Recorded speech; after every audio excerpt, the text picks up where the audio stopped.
5ই আগস্টের পরে কি হলো? এইখানে ইউনূস সরকার ছিল, আমি শিল্পকলার সামনে থাকি, একটা গান হইতে পারে নাই, একটা নাটক হইতে পারে নাই, একটা লালনের গীতি হইতে পারে নাই, একটা বাউল গান হইতে পারে নাই। সবকিছু কালো শক্তি ধ্বংস করে দিয়েছিল।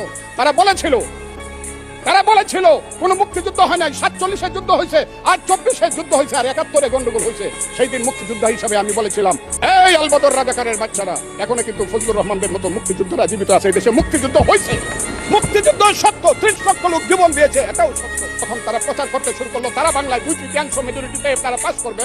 আমি হতভাগা ফজলুর রহমান বলেছিলাম, জামাত জোট যদি মেজরিটি পায় তাহলে আমি 20 খাবো।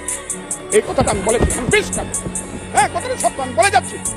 এবং তারা কোনোদিন যুদ্ধে জয়লাভ করতে পারে না, রাজনৈতিক যুদ্ধে, কারণ তাদের পূর্বপুরুষ বাংলাদেশ চায় নাই। বাংলাদেশ যদি থাকে, এই বাংলায় শুধু বেলিচা মিলিয়ার দুই ফুল ফুটে না, এদেশের রক্তগোলাপ, রক্ত জবা ফুটে। এদেশের জঙ্গলে শুধু কোকিল ডাকে না, এদেশের জঙ্গলে রয়্যাল বেঙ্গল টাইগারও থাকে। যতদিন রয়্যাল বেঙ্গল টাইগার থাকবে, মুক্তিযোদ্ধা জিতবে, রাজাকার কোনোদিন এদেশে জয়লাভ করতে পারবে না।